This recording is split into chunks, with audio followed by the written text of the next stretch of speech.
Hello everyone and welcome back. Today I have for you 4 true scary stories to fuel your nightmares tonight. But before we start, I'm super excited to announce that I have new art in my shop, prints and originals, and also this amazing handmade creepy mouth charm, which is one of a kind. It is made with clay and hand painted. You can use it as a decoration, to hang it anywhere you like, or to use it as a charm. Hurry up and click the link to my store, because there is only one. The link for my shop is in the description. With that being said, let's all grab our flashlights. And as always, let's step into the darkness together.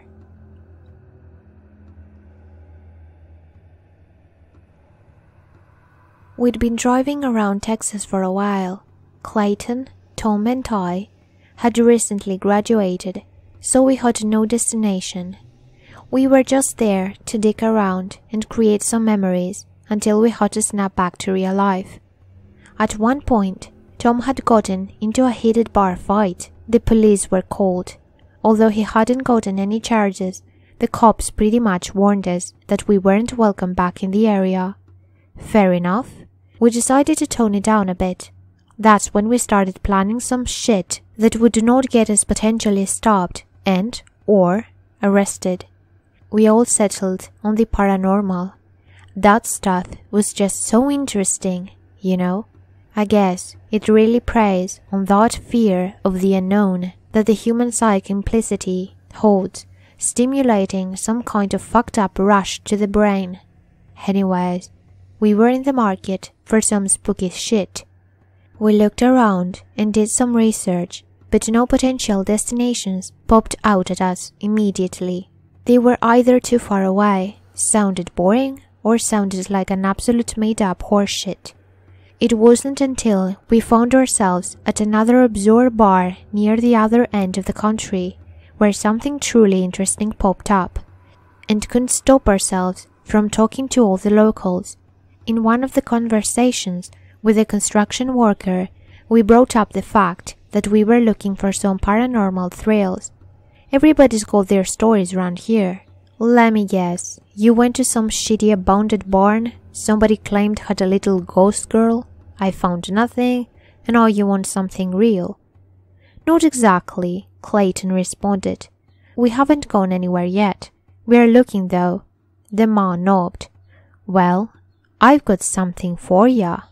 As he said this, we all perked up. Now, our expectations weren't high at this point. I mean, the chances of him lying and feeding us with some bullshit story were astronomical. However, we still listened. We were looking for anything at this point. The man continued. Don't know if this has anything to do with ghosts or demons, but it's weird enough. If you drive about 15 miles west from here, you will find an abandoned cornfield maze. The place is dead now, creepy as shit. But here is what you'll be looking for. At the center of the maze, there's a building. I saw it with a few buddies of mine when we went exploring there a few weeks back. It's only got 1 floor, but I ain't sure how far it goes. Here's the fucked up part. Apparently, that building wasn't there when the cornfield was still functioning. Nobody knows when it was built in. We could not get a closer look at it because there were 5 people standing at the entrance wearing these freaky-looking masks like the ones people use in those apocalypse movies. Gas masks? I piped up. Yeah, sure, he continued. Anyways, the minute they saw us, we bolted. I mean, we weren't sticking around for that shit. He paused, taking a big sip of his beer. You guys can check it out though. Personally, I won't go back, but it's up to you. If you're looking for that kind of stuff, there's directions in there, so you probably won't get lost. I try to keep out of sight from those people though. Who the fuck knows what they were up to? As soon as he finished his explanation, I looked Clayton and Tom. They had the same looks on their faces that I probably did. There was no way in hell that we weren't going. It didn't even matter too much if the guy was completely lying about the building. A dead cornfield maze sounded fun enough to explore. He gave us some more detailed directions before leaving. We decided to take a few hours in order to sober up before heading over there. It was only 3 p.m. after all. At around 6, we started driving. The sun was still high and probably not coming down anytime soon, so we had no fear of getting lost in the maze. A little while later, we found the place. The crops were taller than we'd expected, but they were indeed dead. There seemed to be a small lot to the other side, so we parked there. Funnily enough, it was empty, save for us. "Looks like we won't be seeing any spooky gas mask man," Clayton said. "What a shame." "Yeah, I'm sure if you were a part of some weird cult located in the middle of the cornfield, you'd leave your vehicles out for everybody to see. Good thinking," Tom responded. As we stepped foot into the somewhat foreboding labyrinth, we noticed what the construction worker was talking about. There was a duct tape on the ground, forming the shape of arrows, like the guy told us. We just followed them. While we were walking through the maze, Tom raised a concern.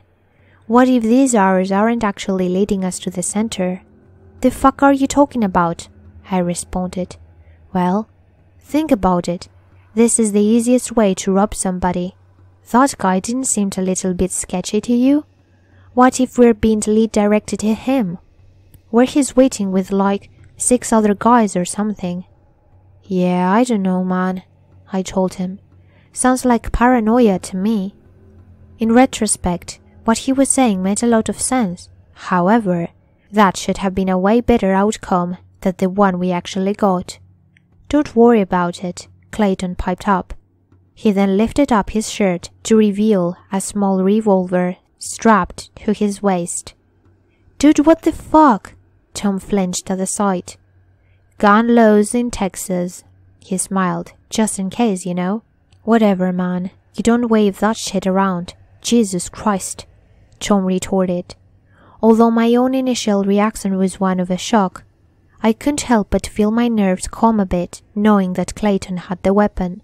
We followed the arrows for what felt like 10 more minutes, before we finally reached a clearing. A building was right there in front of us. Actually, calling it a building is kind of a stretch. There was only the floor after all. It really didn't even look too big, maybe the size of 3 convenience stores mashed together in a mess of stone. But as creepy as it was, there was nobody inside, at first. We must have stood there and stared at this thing for 5 minutes before the doors swung open. Fortunately, there was a small hole in the stalks where we could peek out from. It was small, so we went one at a time. Being deathly quiet, I strained my vision, eventually managing to make out 4 figures standing right by the entrance. Funnily enough, they did indeed have gas masks on, but other than that, they seemed to be wearing casual clothing. I looked at Tom and Clayton, trying to get a read on how they were feeling about this. They just shrugged. I guess that we all made some kind of silent agreement to not leave, because none of us budged. I don't know why we didn't.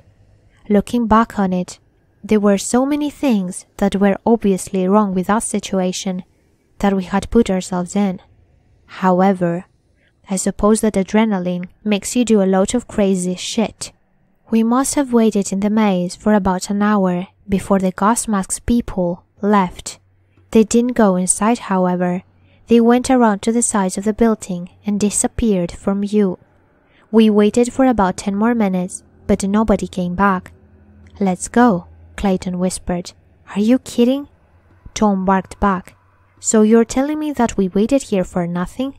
Don't be a pussy. This is fucking crazy." A few more moments of silence passed while Tom and I contemplated this. "Fuck it," he finally spoke up. Clayton gestured to his waist. "If anything goes wrong, right?" "If anything goes wrong, we're calling the damn cops," I told him. I wasn't exactly excited at the prospect of a shootout. Moving quickly and quietly, We made our way to the front door. I could not locate the knob anywhere, so I tried pushing. At first, I just thought it wasn't supposed to open that way, but then I realized it was just really heavy. It took a few tries, but I finally managed to get through. The three of us stepped into what appeared to be a living room. There were no windows, but a light bulb dangling from the ceiling gave us all the illumination we needed. All in all, there was a couch, a table with a few chairs, and some stools. We walked around, but could not find anything worth mentioning. However, we started hearing footsteps coming from outside a few moments later. Although we should have been expecting this, our faces still went pale. "Shit!" I heard Tom utter under his breath. I scanned the room and located another door near the far corner. It was pretty obvious what choices we had there. We snuck our way over to it and barged in. Thankfully, this one wasn't heavy as shit. We were suddenly plunged into pitch black as we heard the front entrance open. We all collectively turned on our cell phone flashlights in order to see where the hell we were. I nearly dropped my phone as the light struck our surroundings. We were in a tunnel. In fact, it nearly resembled the catacombs, but without skulls. The walls and ceiling were rough and uneven, and the whole place just gave off a get the fuck out of there vibe. It was long as well, no clear end in sight. We didn't move. Clearly, none of us really wanted to go further. However, what we heard from the entrance room made us reconsider. It sounded like somebody was dragging a large crate out there. We could make out voices, but they were too muffled to understand. I nearly shouted out in surprise when a heavy stomping echoed from under the door. It sounded like an elephant was moving around out there. It was immediately followed by a deep, grudging voice that was nowhere near human. It was laughing, but without emotion, if you can imagine that. We took off when we heard that stomping coming towards us. There was no way out here. We ran quietly, using the walls and shaggy phone lights in order to navigate. Eventually, we found a ladder climbing upwards. We must have climbed for about 5 minutes. We were all exhausted when we finally made it up. However, it was still pitch fucking black. We shone our lights around, but this time we could not see anything. It was as if we were in a large cave or something. At some point, we managed to locate a wall and used it to guide us along. But then again, we had no idea where we were going. About 5 minutes later, Tom stopped. "Guys, where the fuck are we?" I had no idea why he had chosen to ask this now. "How were you supposed to know?" I responded. I shone my light on his face, revealing a demeanor that was equal parts confused and terrified. He shook his head. When we were looking at it from the outside, this place didn't have a second floor. That's when it hit me. I guess there had been too much adrenaline pumping through my veins. I hadn't even noticed it up until that point. We had been climbing up the ladder for a while. We hadn't gone down any stairs, but there was also no second floor. So where the fuck were we? My attempts to rationalize this were cut short as a light flicked on some meters away from us. We all snapped our heads towards that direction. The area that had actually been illuminated was rather small. It was maybe about the size of a bedroom. However, standing right under that light was a person. But unlike the people that had been standing outside, this person, or thing, or whatever, also wearing a full hazmat suit. We watched in horror as it started walking towards us. As soon as it left the light, we heard it start running. Wasting no time, we started booking it. The only direction that we had was away from the thing chasing us. As we ran, more and more lights started coming on, and under each newly illuminated space was another figure in a gas mask and hazmat suit. At one point, there have to have been 12 sets of footsteps coming at us from all directions. Out of sheer luck, I managed to spot a metal door in the wall up ahead. I pushed my legs which were about to buckle at this point, and made a surge towards it. I tried shouting out from the others, but only Clayton was in sight. We made brief eye contact before he and I managed to reach and close the door behind us. There didn't seem to be a lock, so we just pushed our body weight against it, hoping to hell that would be enough to keep those things out. Eventually, we felt someone pushing back. There was no way in hell that we were letting up, not even when we heard Tom's voice coming from the other side. "Guys, what the fuck are you doing? Let me in." We didn't budge. That was not Tom. There was something about his tone that made it pretty obvious. He was speaking in broken patterns, like a text-to-speech translator. "Oh God, I can see them coming after me. They're getting close." His voice had been getting deeper and deeper even since he started talking. It had pretty much turned into a guttural growl at this point. Eventually, whatever was on the other side stopped speaking English altogether, replacing it with some kind of language that I'm pretty sure wasn't meant for the human ear.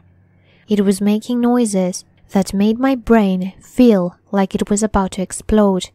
Eventually, it got to be too much and I had to cover my ears. It was at that moment where the door swung open and the thing stepped in. My phone had fallen onto the ground, facing upwards, so I could see the illumination of the horrific figure slowly making its way towards me. As it was some centimeters away, I heard the gunshots. Clayton had fired all 6 rounds into the back of this thing. I watched as the creature before slumping to the floor. I got up, tried to regain my strength. Clayton's breaths were heavy and scattered as he bent down towards the thing. "What the hell are you doing?" I asked him. "I just need to know," was all that he said back. It looked like as if he were trying to rip the mask off of whatever was wearing it, but instantly winced upon touching it. "It's slippery." "What the hell?" I bent down myself to get a better look. This is when I nearly burst into hysterics. What I had initially thought was the rubber of the mask seemed to be something else entirely. It was squirming, like black intestines. Clayton cursed again before taking the revolver and smashing the eye holes. But instead of shattering glass, we were met with the sight and sound of something bursting open. Some kind of black goo had gotten all over both the weapon and Clayton's hand. He shrieked in pain as he flung the revolver away. A few seconds later, I noticed movement on the ground. There were things pouring out of the burst eye hole. They looked to be some kind of black insect with a multitude of legs. We didn't waste any more time. We started running. I can't say how long for. All I know is that once we started, we could not stop. Still trapped in this darkness or whatever hellhole we had stumbled upon, the cell phone's flashlights were our only hope of navigation. We made our way through what appeared to be a twisted maze of holes. At nearly every turn we took, there seemed to be more and more of those masked creatures wandering around. Whenever we saw one of them, we just took another route. Sometime later, we found steps leading downwards. At that point, it seemed like the best option. Before we descended, Clayton held out his arm and leaned against the wall, trying to catch his breath. That's when I noticed his hand. It looked as if he were wearing a rubber glove. I told him, and he just stared at it in confusion. "What the fuck?" he exclaimed before trying to take it off. However, it wouldn't move. It started freaking out forcefully, pulling on his fingers. I moved the light up close to it. I really wish I hadn't. He wasn't wearing a glove. No, his hand had become one. Well, partially anyways. The amalgamation of skin and rubber was absolutely revolting to look at. However, we didn't have time to deal with this. There were footsteps coming towards us. Without any more hesitation, we rushed down the steps. After about 5 minutes of this, we noticed a light in the distance. Now this wouldn't be great news, except for the fact that it was purple. Sure, wasn't sunlight. We started moving slower. Eventually, we found ourselves in a room at the bottom of the steps. Alien-looking symbols scrawled all across the walls and floors in addition to 4 buckets filled with dark liquid sitting in its corner. There was also one door on the other side, but the real story was at the center. Right in the middle of a room was what I can only describe as a purple void. A hole in the concrete, a path to oblivion. I don't know how long I stared at that thing. All that I know is that I snapped out of my trance once a figure started emerging from it. It was another one of those gas mask creatures. The entity made a sickening shriek as it crawled its way out of an unknown reality and into ours. I turned around to see Clayton kneeling down in a corner. He was whimpering. I took a few steps towards him before he spun around to look at me. His face, it had changed. Half of it was still the same Clayton that I'd always known. But the other half, he was turning into one of them. The next few moments were a blur. I remember making a beeline toward the door and rushing through it. It led to another tunnel. I was met with another door at the end. I pushed it open to find myself back in the first room. I looked around, but nobody seemed to be there. I bolted out into the night. It was a bit disorienting, trying to find my way back through the maze, but I eventually did. I was able to drive out of there. I called the police immediately and pointed them towards the direction of the cornfield maze. I told them that we had stumbled upon the building and that only I had gotten away. There was no way in hell that they'd believe the truth. They said that they could check it out, but I didn't hear back from them. In fact, every time I called asking for an update, the operator acted like it was the first time I had spoken to them. I just gave up after that. Not knowing what to do, I just made my way to another bar. I knew that drinking this kind of experience away probably wasn't possible, but I was gonna give it a shot anyways. But guess what? Sitting down in the first bar that I went was the same construction worker who had initially told us about the cornfield. Note that this was a different bar than the one we had met him in. He was talking to what appeared to be a young couple. When we made eye contact, he didn't smile, wave, or gesture me over. He just glared at me with a stunned expression on his face.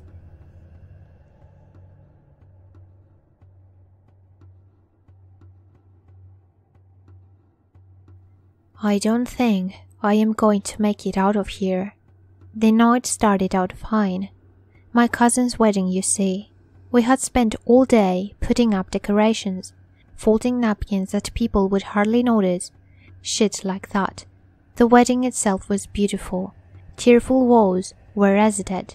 The occasional joke was made. The first kiss was a bit awkward, but it was all right. We were outside, and it was cold. The reception went just fine. Not much was planned, so the guests enjoyed each other's company. I am not much of a talker and found my relatives a little annoying, but I pushed through the conversation with a dull smile. My brother got too drunk, as per usual. I would give anything to see them right now. The venue was just large enough for a normal person to feel comfortable, but it didn't have an established corner to sulk. So I went outside for some fresh air. It was a converted barn house. The modern interior blended in with the wooded landscape all around us. I'm sure you're thinking to yourself, why waste your time describing this? It's because I can't see it anymore. I don't want to forget. I know I'm here. I don't want to forget that I'm here. It was dark outside, really dark and really cold.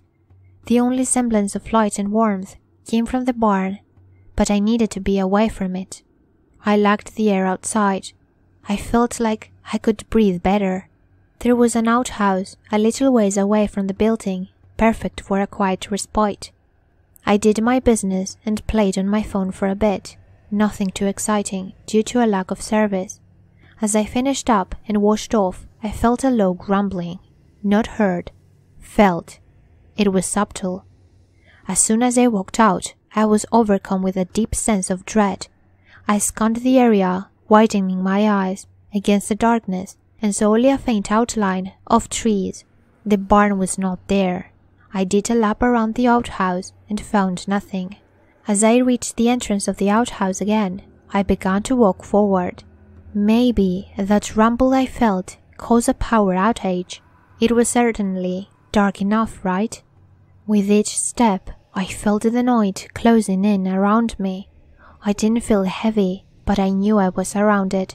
After a few more steps, I decided to turn back. The light of the outhouse seemed to be the only thing illuminating the land around me, and even then, it didn't offer much. As I turned back, I felt a chill run down my spine and quickly faced the trees, and there seemed to be less there. The night had moved forward while I had my back turned. Panicked, I edged my way backwards towards the outhouse, waiting for a sign of movement or a sound. Nothing. There was nothing. I glared at the faint shadows of the trees with eyes wide open until my foot stepped backwards into the outhouse and I slammed the door shut. I frantically went through my phone and tried calling my family, to no avail, as I expected. The whole situation seemed really shitty. I bet I had taken a few steps more, I would have bumped into the barn and everyone would have laughed at me. After a few minutes of psyching myself out, I decided to give it another go. As I grasped the door handle, I noticed that the temperature seemed to change. It wasn't colder, it felt like hardly anything at all. I turned the handle and I'm still not entirely sure what I just experienced. Anything and everything beyond the doorway was completely black. Full and empty at the same time, I could not bear to take a step out. But I looked out with all my might. I stared directly into the blackness with my eyes wide open, not knowing what to expect. There could have been an animal standing right in front of me, or a monster, or my brother, and I never would have known. Before I could utter a sound, I slammed the door shut and locked it. I've been sitting here for a while, repeating what I wrote for you all. I can't remember what the barn looks like, what any barn looks like, and I can't remember where the shadow under the door started moving again, the dimming light of the outhouse. But it doesn't matter now. The darkness is the only thing that I can remember seeing beyond this room. I think I'll take a walk outside now.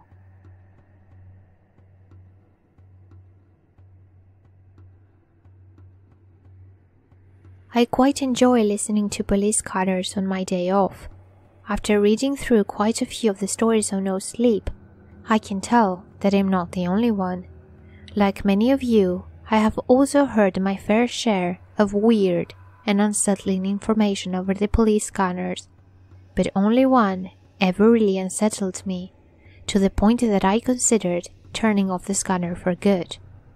I was sitting in my recliner with the news on mute, and the police scanner turned up as I sipped on a glass of sangria and relaxed after dinner. Generally, I just kind of zone out, only turning back in fully when I hear something interesting going on. It was late in the evening, and when I heard a code 187 calmly but quickly relayed through the scanner, I instantly came out of my trance. For those of you who don't know, this code is the code for murder or homicide. I listened intently as the officers quickly mobilized and prepared to head to the address given by the dispatcher. Nothing unusual happened for a bit. At this point, it was simply the situation that was extreme, not the details about it. Murder, while horrible, is nothing new, right? Well, that's where this gets interesting. I listened as they approached the address. When they pull up, an officer points out that the house looks as if it was abandoned for a long time, but the front door is wide open. The radio goes silent for a bit after this, but in a few moments I hear an officer call out that him and his partner are going in to check out the house. The dispatcher confirms the information, and it goes silent as the officers head in. For a while, nothing happens. There is some chatter as another pair of officers head towards the location, but other than that, nothing. As I sit and wait for more information, a blood-curdling shriek emits from the police scanner, causing me to drop my glass and break it. As I covered my ears, After the shriek subsides, I hear panicked chatter from the pair of officers who pulled up at the address. The house is apparently on fire, but one of the officers swears they see a figure making its way through the flames. Her partner is trying to calm her down, but the officer ignores her as her shaking voice crackles through the scanner about an impossibly large man making his way around the back of the house. There is a lot of yelling and screaming, and I hear the officer that was trying to calm her down was going to give chase to the possible suspect that disappeared behind the house, telling his partner to stay in the car and keep an eye on the front in case the suspect tries to circle around. At this point, I am not even sure if they realize the radio is still on, or if it's getting ignored amongst the chaos and panic. I can soon hear the sirens of the fire trucks getting closer before the sound becomes almost deafening. I can't hear much now, as the sirens are so loud that they drown out any other noise. I wait for another 15 minutes before finally turning off the radio and walking to the closet in the kitchen to grab a broom and clean up the broken glass. I sit back down and stare at the television before deciding to check the police scanner one last time, and then heading to bed. I switch it on, and all I hear is screaming. Screams of horror and pain that are nearly as loud as the sirens. I try to listen as closely as possible. Despite this, a sick sense of curiosity, wanting to hear some kind of information from the radio that at this point was clearly left on. As I listened, I hear a small voice whisper the words, "Dear God," before a wet thud of horror came through the scanner. I hear the sound of crashing metal before I quickly shut it off and simply stay seated for nearly an hour before going and lie down in bed, where I spent the whole night trying to sleep and failing miserably at it. I finally fall asleep at around 10 in the morning and don't wake up until 6 in the evening. I awoke already curious as to if there was any news on what happened last night. I walk into the kitchen and make a cup of coffee before going back to sit in my chair and turning on the local news. A reporter stands in front of the remains of a burnt-out house, reciting information from a police report. Let me just sum it up for you. The 2 officers that went in to investigate were killed in the fire, but not by the fire. They apparently both had their throats cut before the fire was set. The weird thing from the report about this, though, the 2 officers that went in to investigate the homicide were killed in the fire, but not by the fire. They apparently both had their throats cut before the fire was set. They also found another body they have yet to identify. Well, I should say that they found body parts as their remains were spread all over the house. That wouldn't be so odd if it wasn't for the fact that the body was found nearly half a mile from the house itself, surrounded of scorch marks that strongly suggested he had been burned right there and not in the house fire. The officer that stayed in the car was found mangled underneath the police car she had been sitting in. The car itself was flipped over and they had to move it simply to get to the body.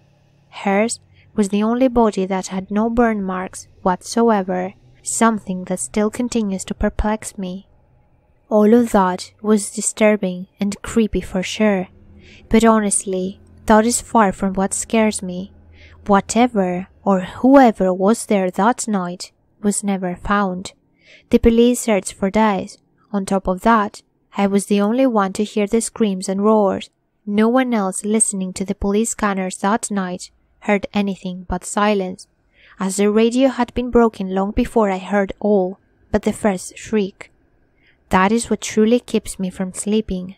The worst part is, there are days I smell smoke lingering around my house, and small patches of burnt grass appear occasionally in my yard.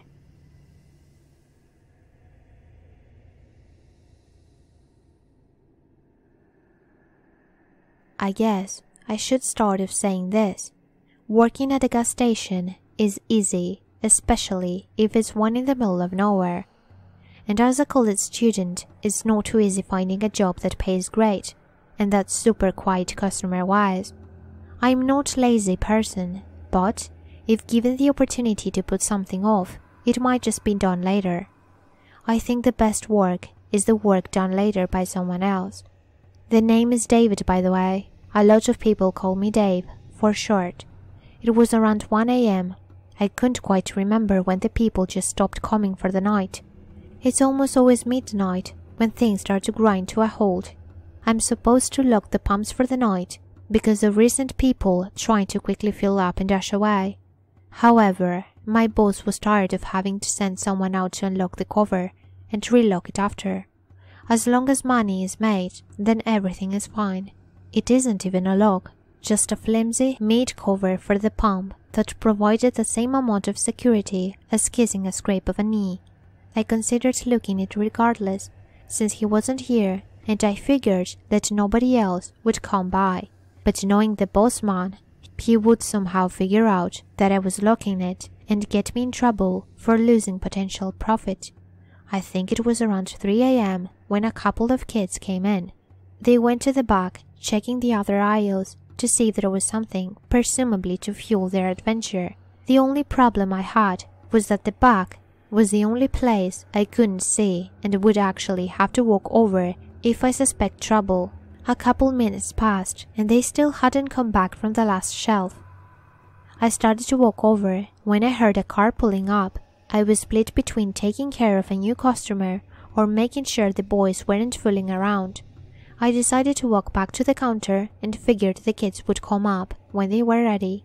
I looked outside as the rusted crimson car came to a stop and its driver came out.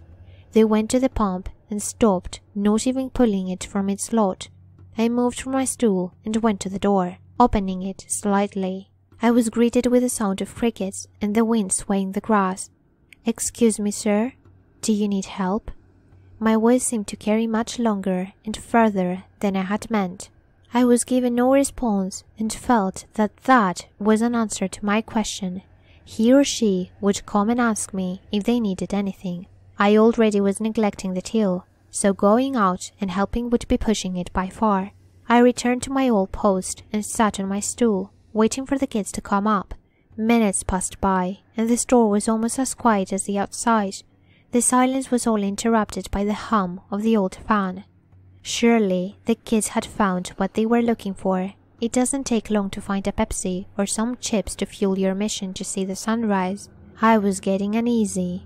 My boss doesn't like customers that linger unnaturally long, and I shared that sentiment. Once again, I left the comfort of the till and walked by the front doors. The person seemed to be jingling the pump. At least there was a feeling of relief that they were acting normal. Just another customer dealing with their palms. I came to a stop at the final shelf at the back, not wanting to scare the kids and trying to identify if there was something off taking so long. I hated having to act like that. I was security and checking on suspicious customers, but things sometimes need to be done. I heard a bit of chatter. "Have you heard about the gasoline man?" a young boy's voice asked, presumably to the other boys, who were acting as his audience. "No."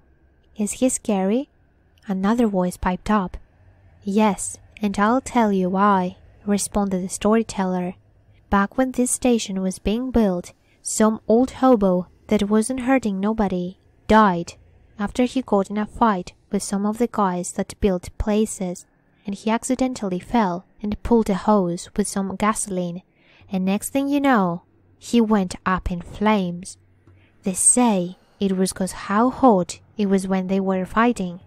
Unfortunately, that part is somewhat reasonable and explains why the gas station construction was delayed for a few weeks. In fact, most of the people that knew about the legend agreed too. He wasn't doing nothing, he just wanted to have a place to stay. People say that he still comes around and get back all those who stop by." The kid stopped. "Come on, ya guys, let's go home now." I quickly shuffled back to the till and watched them approach. I asked if anything was all right and if they had found something they wanted to buy. "Yep, we are trying to get the gasoline man," said a blonde, sun-kissed looking boy. I laughed and congratulated them on their efforts to stay up and find them. I didn't know what else to do, considering these kids seemed like they could handle themselves. As I was ringing them up, the bell dinged, and I heard the door open. Looking up, I saw the figure that was outside earlier trying to fill up their car. They came to the counter, waiting for the boys, and then came closer to the till and me. He reeked of cigarettes and looked like he had been just completely soaked in something. Perhaps I'm better off not knowing. I attempted to block out the smell, but it wormed itself back into my nostrils every time I dipped my nose below my shirt. It was more intense than cigs, like a burnt steak kind of smell. He barely spoke, only ever speaking to make sure he got everything he needed, which wasn't much. Some water and a pack of cigs, which explains the smell a bit. When he spoke, I felt like I was listening to something you weren't supposed to. On the other hand, it had been a long night, it had to have been, considering that I got there at 9 p.m.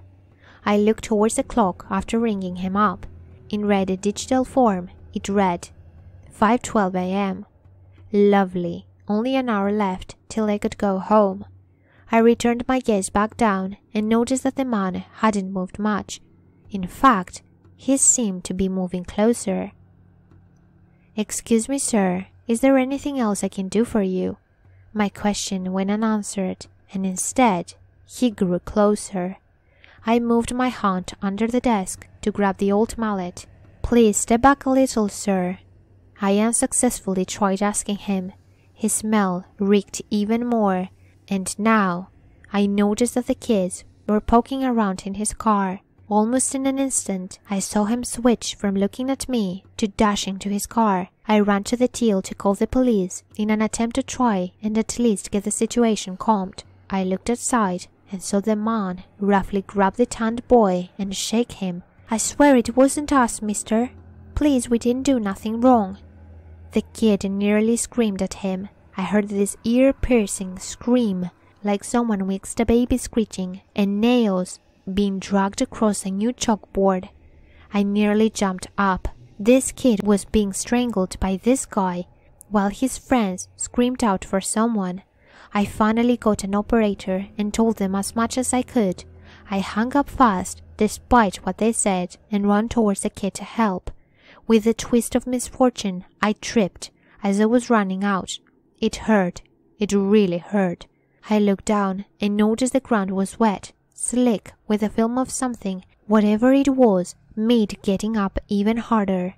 I stood up and saw the kid almost being forced into the wall beside the gasoline pumps.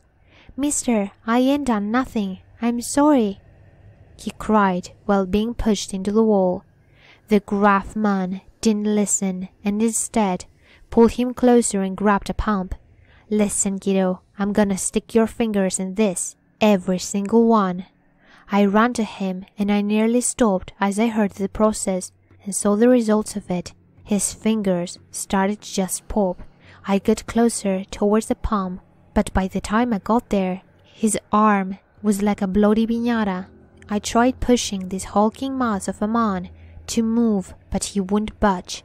I yelled at him, trying to get his attention to me, only to be ignored and unable to shake him.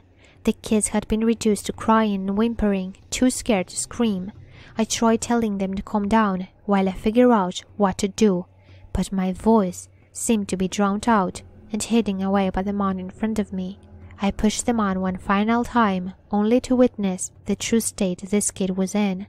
I knew I couldn't do anything. His arm was stuck and there was no question about it. I began to feel sick when the realization dawned on me that he had stopped screaming. I shielded the kids while I felt the terrorizer try and get past. I shook the kid from the third time and he woke for a second. That was almost enough to get me to feel better. The kid started to cough, violently cough. To say that lying to a dying kid was painful wouldn't quite cut it. "Come on, buddy, we'll fix you up. Just try to take a nap, okay?" I told him. The man behind me finally grabbed me, pushing me out of the way. I saw the kid cough more and more until a bit of black, slimy thing managed its way out onto his abuser's clothes.